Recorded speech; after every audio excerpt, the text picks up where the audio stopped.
this simple question: can we actually change behavior simply through awareness itself? And in fact, it looks like we can.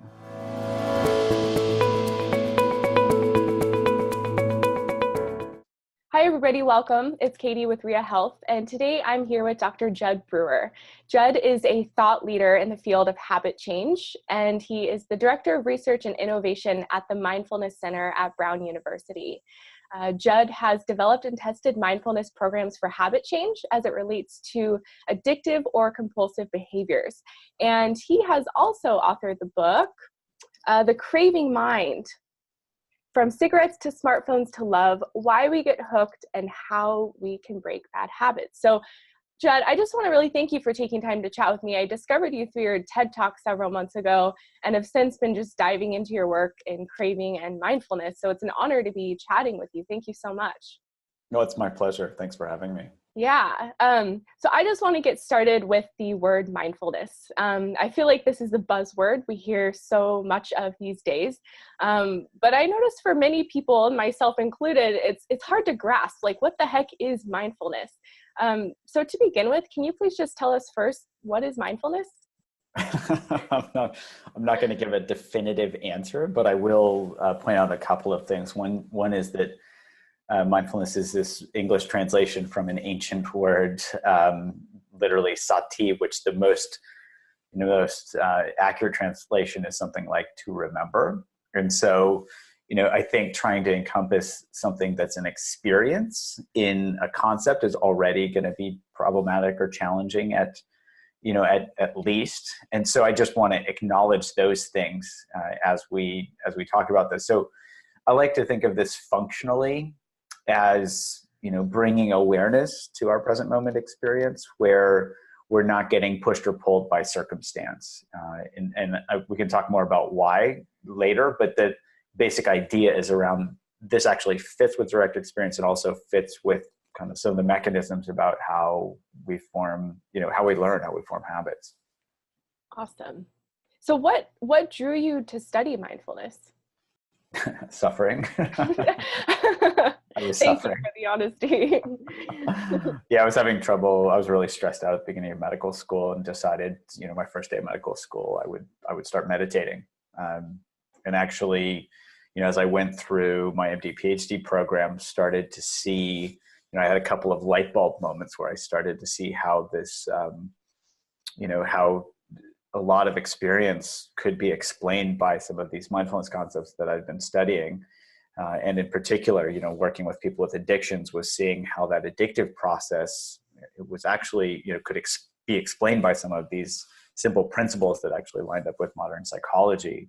And then seeing how many people suffered just got me really interested and focused on, okay, wow, I want to do my little part and help as much as I can. That's so great. So you were stressed out in medical school and you were introduced to meditation. And from there you started to kind of find little path toward mindfulness. And what the heck is all this meaning to us? That's interesting. Yeah, it actually made me shift my career from molecular biology to cognitive neuroscience to even, founding a startup company to make app-based mindfulness training programs. So I could basically answer a simple question like, is awareness enough to help us change behavior? Wow. And is it?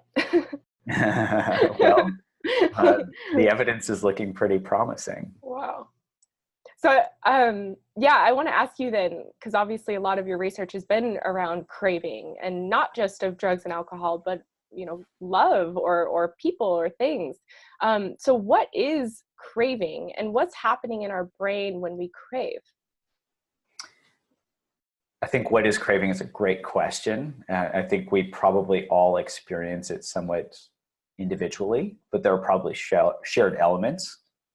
So if you think of from a biologic perspective, craving is this something that motivates us to get off our butt and go do something. It was actually set up to help us remember where food was and to be motivated to go get food. If you think of, actually, it's helpful to kind of understand this basic learning process. There are three elements, a trigger, a behavior, and a reward. So if we see food, Then we eat the food, that's the behavior. Once we eat it, our stomach sends a signal that causes dopamine release in our brain that says, remember what you ate and where you found it. So it's actually set up as a context-dependent memory formation system. So we remember where food is, and it's also set up in the same way to avoid danger. If we see danger, we run away, we live to tell the tale. And so we remember, okay, avoid that, that part of the cave or whatever, the dangerous part. So that dopamine firing is associated with craving. And when we first learn something new, dopamine fires. It says, remember what you ate and where you found it, or remember whatever you just did because it was exciting and you can do it again. That dopamine firing moves from receipt of reward to anticipation of reward. So if we see cues or triggers that say, oh, you're about to do something, we can use romantic love as an example. If we go on a first date, we get a kiss, dopamine fires, fireworks in our brain. Later, we get a text from the person. And so there's a trigger that says, oh, you might get a kiss tonight or whatever, you want to go on a date. And so we start, having that anticipatory response of going and seeing this person again. So that craving piece has a quality of agitation, of restlessness. My patients describe this often. They're restless, they're agitated, they feel a little contracted, because it's like they're bundling their energy to move, which is really set up as a mechanism to help us move and go get food. But it also helps us go get the cigarette or go get the kiss or go get the chocolate or whatever it is. Wow. So interesting to think of it that way. So craving is really, intended for us as a way to survive, to keep seeking what will keep us alive. But then that can bleed out into all these other areas that perhaps can ultimately be destructive and not for survival. Yeah, they hijack the dopamine system. So when you engineer food, it causes excess dopamine release in the brain, which then leads us to crave those foods. We don't get the same craving for broccoli as we do for highly processed, like Big Macs or food like that. So the food is engineered to be craved. Yeah, there was an expose in the New York Times back in 2013 where they wrote this entire article. I think it was in the New York Times Magazine, where I think the title was something like "The Extraordinary Science of Addictive Junk Food." Wow. And I like there's the Onion, the journal The Onion, my favorite peer-reviewed journal, like the satirical journal The Onion. They had a headline once that said Doritos celebrates its 1 millionth ingredient, because Doritos it's a great example of this thing that's completely manufactured to be the perfect size, shape, taste, crunch, mouthfeel, everything to get us addicted. Wow. Yeah. That's a little hard to swallow. I'm just a little shocked as you're telling me this. I didn't realize that. Yeah. Well, if we look around, every day, I'd say virtually every day I see a sign for some food item where they flaunt it. McDonald's used to have a billboard that says crafted for your craving. I've seen this at Starbucks recently where they said, something like designed to make you crave. Like they just put it right out there. Wow. Yeah. Wow. That's insane. And yeah, most people probably have no idea. So I want to talk about that more. I know in your book, you've talked about how the experience of either resisting a craving or relaxing into it. So can you please talk about the experience of what happens when we resist a craving, which I know for many people, that's what we're used to doing, versus relaxing into it, and how this can actually work in our favor to overcome cravings and compulsive behaviors? Well, anybody that looks at how well resisting a craving has worked for them, short or even long term, kind of knows the answer to this already.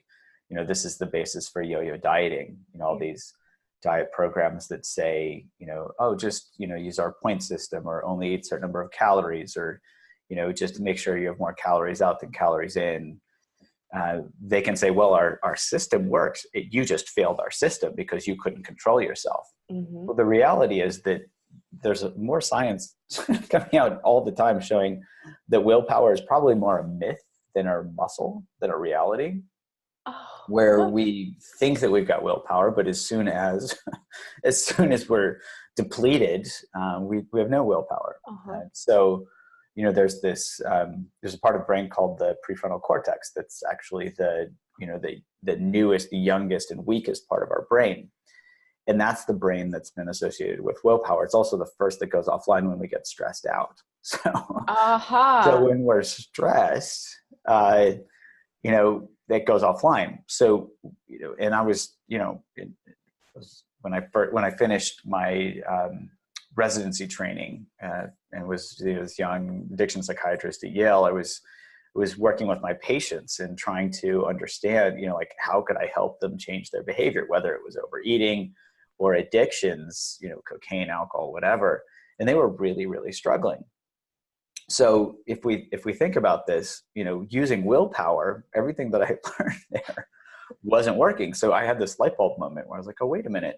All this stuff can actually be explained by this habit loop, by, these operating conditioning principles. So if this part of the brain is so strong, it's the oldest part, it's the strongest part.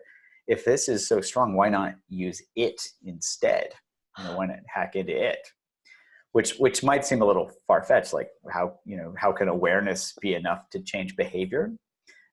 Actually, I gave a TED Talk on this a couple of years ago. And it was actually the 4th most watched talk of the year. And I don't think it was me, but it was that simple message, that's like, and the simple message was basically awareness trumps willpower. Mhm. And the idea is that, well, actually, there's a tiny bit of neuroscience that you need to know that kind of links this together. But the first thing is, that habit loop that I talked about, reward-based learning is based on rewards. So it's made, Kendall, you got the Nobel Prize for this, showing it was evolutionarily conserved all the way back to the sea slug. But this, it's based on rewards. So we don't do behaviors based on the behavior themselves. We do them based on the rewarding properties of those behaviors. Right. So B.F. Skinner could teach pigeons to hit ping pong balls back and forth for a food reward. Well, pigeons aren't interested in ping pong, but they are interested in food. And so that's a critical piece. So it's important to understand how reward is stored in our brain. And there's a part of the brain called the orbitofrontal cortex that stores reward value. So for example, if I eat a piece of milk chocolate, my brain compares that reward value to other things like broccoli. It says, okay, milk chocolate tastes better than broccoli. Then I eat dark chocolate, and it's like, oh, definitely dark chocolate. And I think of that part of the brain, the orbitofrontal cortex, as this BBO part of the brain. It's always looking for that bigger, better offer. So how does awareness fit in with that? Well, what do we typically do when we're doing behaviors? We're not paying attention to how rewarding they are. If we're doing something habitually, we're just doing it habitually. So if we bring awareness in, we can actually see how rewarding something is in that moment. And we can update, we can make sure that our orbitofrontal cortex is getting accurate information in that moment. Does that make sense? Yeah. So if we give it accurate information, it can start to actually, it can say, well, this isn't as great as it used to be. For example, well, and this is actually what drove my entire, shift of my career from molecular biology all the way, it was like this simple question: can we actually change behavior simply through awareness itself? And in fact, it looks like we can. Wow. If you bring awareness, so what happens when somebody brings awareness to when they're smoking a cigarette? Well, they realize, oh, it doesn't taste very good, so the reward value drops. Yeah. What happens when somebody really brings awareness when they're overeating? Well, the reward value drops because they're like, oh, this doesn't feel that good when they pay attention. So what that does is that awareness helps our brain see, oh, this isn't that rewarding, which opens up the space for that bigger, better offer. So now what if I said that awareness itself could be that bigger, better offer, in particular, the attitude of curiosity. So what feels better, a craving or curiosity? Right? Curiosity feels better. Yeah. Oh, yeah. So, for example, we used an app-based mindfulness training to help people use curiosity to work with anxiety. And they're just starting, somebody reported, they're like, oh, I was, having this panic attack.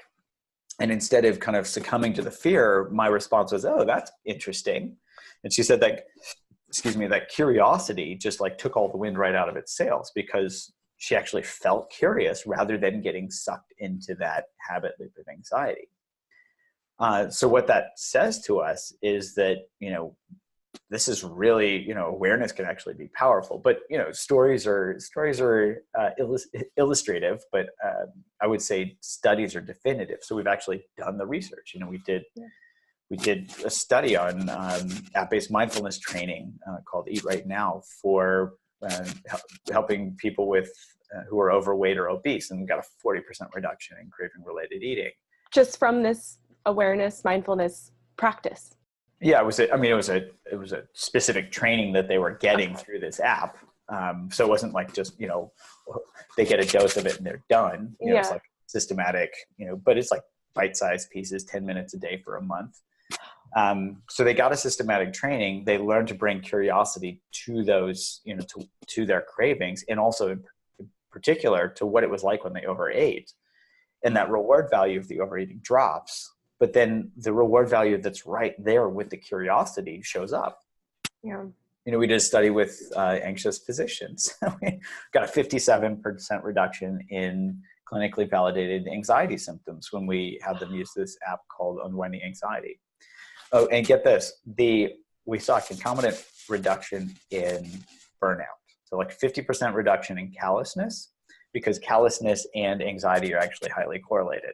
When you say callousness, what do you mean by that? Basically, they would feel, less connected, less friendly toward their coworkers. I see. Okay. Yeah. Gotcha. Being, callous. I don't know a better.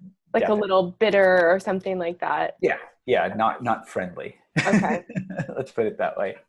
So interesting. Yeah. Well, we've even mapped out the brain regions that are associated with getting caught up in craving, and those same brain regions get deactivated when people are mindful. So we even did a study where we brought people in who are trying to quit smoking, and we could show them smoking cues, which would activate this brain region. It's called the posterior cingulate cortex. We could measure that with fMRI. We could randomize them to get, an app-based mindfulness training program or an active comparison group, bring them back in a month later, scan their brains, and see if the app caused a change in their brain, which predicted clinical outcomes.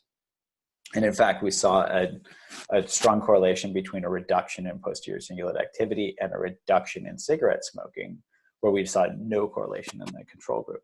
And we even saw a dose-dependent relationship where the more modules they completed, the better they did.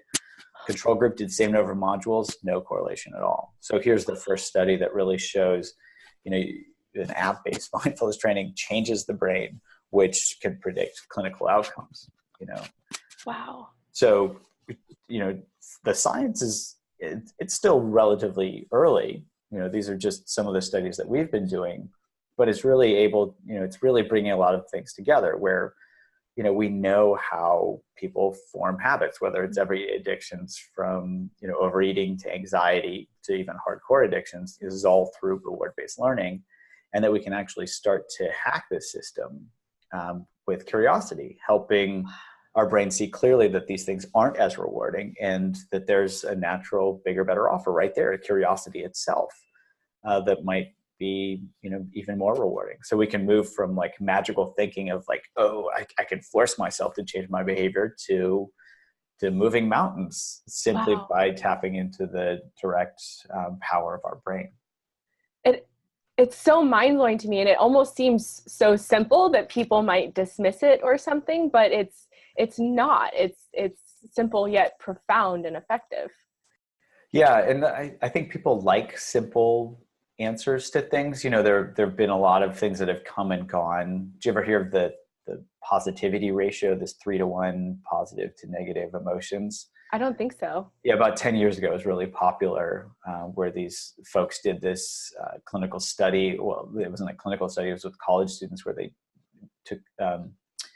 they took college students and had them measure or follow their emotions through diaries. And they plugged those into nonlinear fluid dynamics equations and found that, if they just had 3-to-1 positive to negative emotions, they'd flourish. But that, when people try to replicate that work, it was debunked because the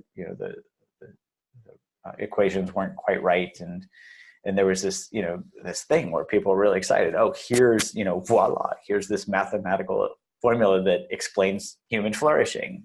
We want things to be true, especially if they're simple, because it's like, oh, great, here's this simple explanation. So, it doesn't necessarily need to be complex to be true. It just needs to be true. And it's even better if we know why it's true, why something works. And so this is where really understanding, how our brain works and how we learn, we can actually hack that very system for better health. Wow. That's pretty incredible. And so we can rewire our brain. And I think from my perspective, having gone through kind of addictive behaviors myself, I always kind of felt like a victim to the circumstance of it. But what you're saying is, like, by placing mindfulness and awareness on these experiences, like, we can actually like rewire the circuitry in our brain and overcome these addictions and behaviors. The data seem to be pointing in that direction. Yes. It's incredible. So, how is it that addiction happens in the first place? I know you've talked about kind of the learning system in the brain, but whether it be drugs or alcohol or smartphones or love, how does that happen in the first place? Like, if you compare someone who maybe uses alcohol moderately and doesn't have the problem, or someone who's fallen into the daily dependence of it? Well, there are a lot of factors that contribute, and I think it's somewhat individual. So I won't say here's some general formula that we know, because we don't really know. We don't know a whole lot about how the brain works, but we do know some things that are common. So for example, every drug of abuse activates this reward system that starts in the ventral tegmental area in the brainstem that spritzes dopamine in the nucleus accumbens. That's that process that's really set up to help us remember where food is. So that gets activated with alcohol, cocaine, heroin, nicotine, even some studies where they kind of mimic Facebook show you can predict the amount of time people spent on Facebook based on how much the nucleus accumbens activated when they're doing these self-referential tasks. Gets activated when people get a bunch of likes on their Instagram feeds. Basically, there was a study that showed that as well. So that's a relatively common pathway that seems to be activated with every single drug of abuse, and apparently some social media things as well. So that piece is known. And as to whether it becomes an addiction or not, I like the simple definition for addiction of continued use despite adverse consequences. So when we keep doing something and it's harmful for us and we can't stop doing it, it falls into the realm of addiction. And in that case, we can look to see, and this is where all the individual variability comes in. So it's hard to make some general blanket statement as to why some people become addicted and others don't. Circumstance plays a role, genetics plays a role, what the trauma plays a role. All these things can contribute to this, but they share this core feature of, are they doing something in order to feel better? So for example, if somebody has a trauma history, or they've have some, let's just use something simple like stress, somebody's stressed out or they're anxious and they drink alcohol and they feel better, you can see how all of that fits. Oh, stress triggers the behavior of drinking, which then gives them this brief relief. And so then that perpetuates the process. I can think of a patient in my clinic who was, when I took his history, he was talking about this. He's like, well, I actually drink because I'm anxious. And so we actually had him start to work with his, just mapping out that habit loop so he could see, what it was. And it was actually only after he mapped this out that he came back and said, it's really clear that the drinking is solely due to my anxiety. So if I work with the anxiety, then I don't necessarily have to drink, and actually quit drinking cold turkey right then. Not that I recommend that for everybody. Medically supervised detox for people that need it, because it can be really dangerous. But for him, he realized he was drinking as a way to manage his anxiety. So then we started helping him work with his anxiety. And in this case, he used our Unwinding Anxiety app, where he started to learn to identify those habit loops and then be able to work with his worry thinking, and not get caught up in that.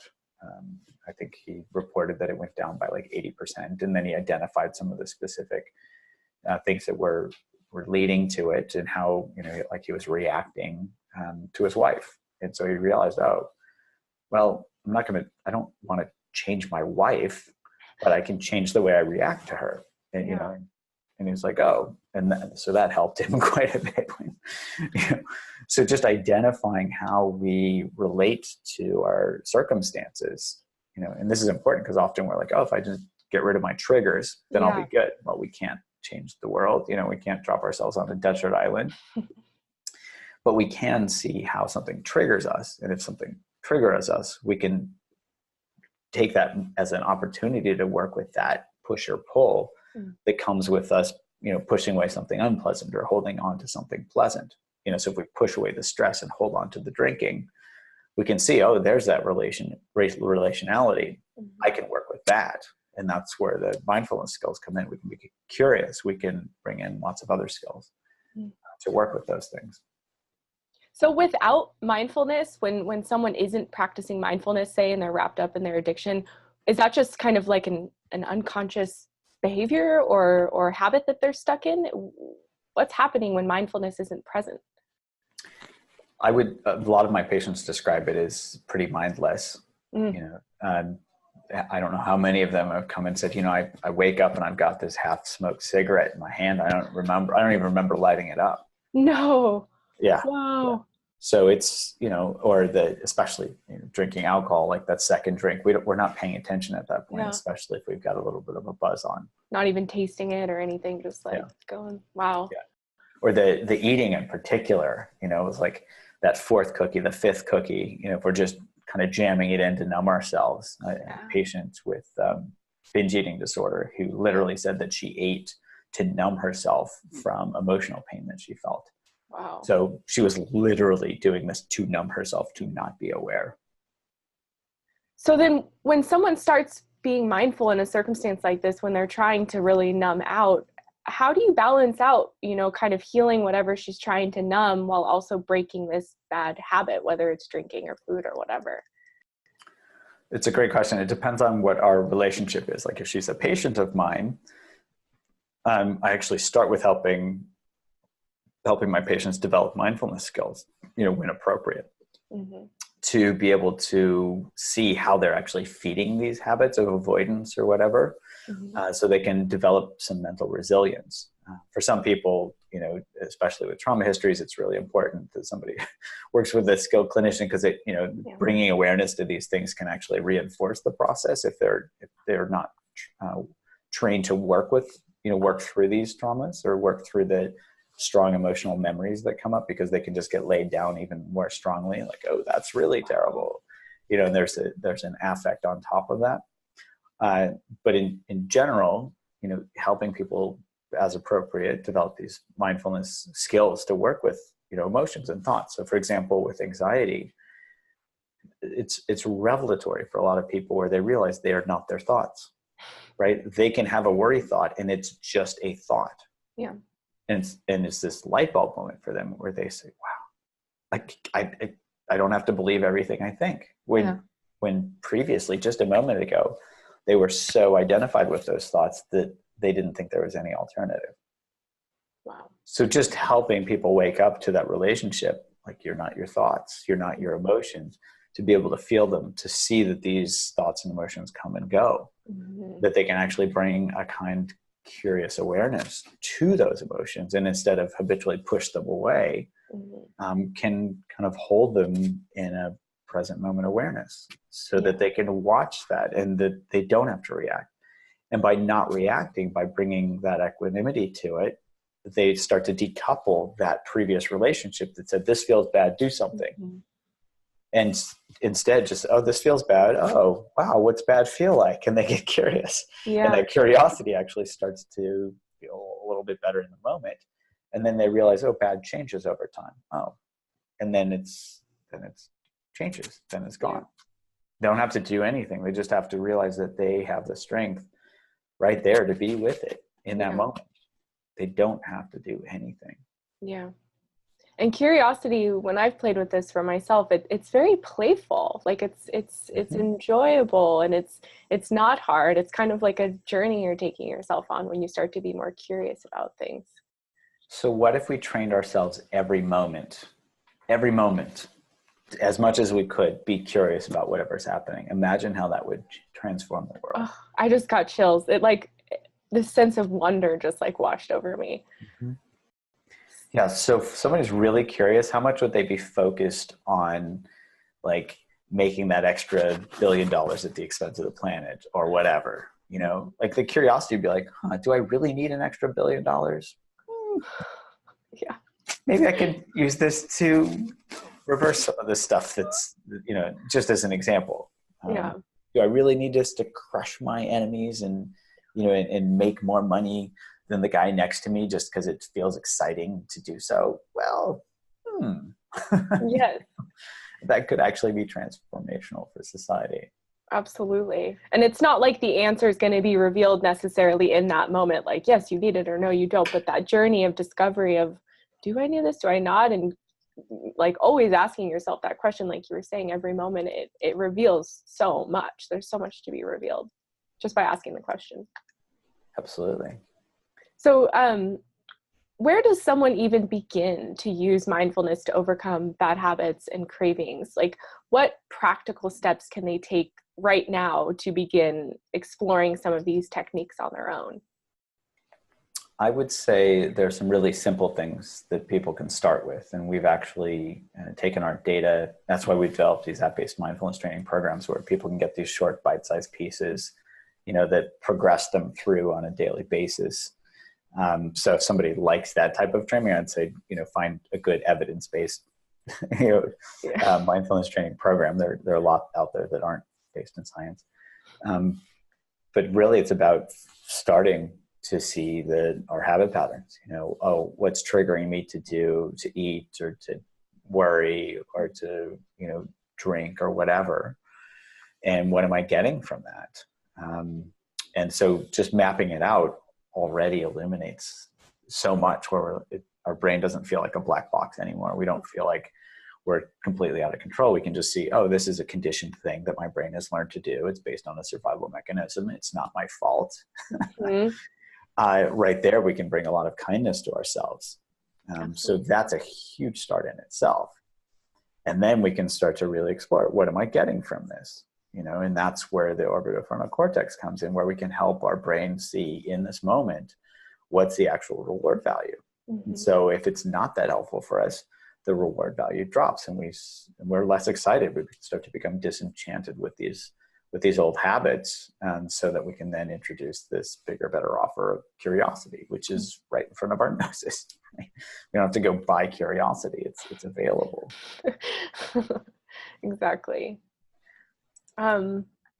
Yeah, I guess I did want to ask too, we've talked a lot about addiction, drugs, alcohol, food, whatever, but how is that goes way beyond drugs and alcohol? Like, are we almost wired to just become addicted to things or people or even ourselves? Can you say more there? It's a great question. I think of this learning process as a continuum, and habits are certainly helpful. If we woke up every morning and we had to relearn how to walk, how to tie our shoes, how to eat, everything, we'd be exhausted by noon. Yeah. So on one end of the spectrum, learning things is helpful. On another end, if we're so caught up in those behaviors, right? Yeah. Addiction being continued use despite adverse consequences. If we're so caught up when we're out of control, then that's problematic. Yeah. So really being able to bring awareness to see what habits are helpful and what habits are actually causing harm can help our bodies and our minds naturally regulate this process. Awesome. Well, I really thank you so much for taking time to be with me today. Where can people find more about you and your work and research in the realm of mindfulness and craving and addiction? Probably the most consolidated place is my website. It's drjud.com. So people can go there, or they can follow me on Twitter at Judd Brewer. And on the website, they can find the apps that I mentioned. One's called Unwinding Anxiety. There's a link to that. The eating program is called Eat Right Now. So there's a they can get a link to that app through the website. And there's even one for smoking called Craving to Quit. They can find a link to that. So all of those resources and other resources, like we're going to be putting out some free training programs for people that really, especially for healthcare professionals who really want to understand how these habits are formed, how to help people, clinically. Some resources for those will be on our website as well. So that's probably a good place to start, the drjud.com. Wonderful. Well, thank you so much for your work in this realm. It's gonna, I feel like, transform how we treat addictions and view addictions, and the fact that you're getting it out through apps and medical professionals is just really going to have a huge impact. So thank you. And I want to mention again your book, The Craving Mind. This is an excellent book. I highly recommend it.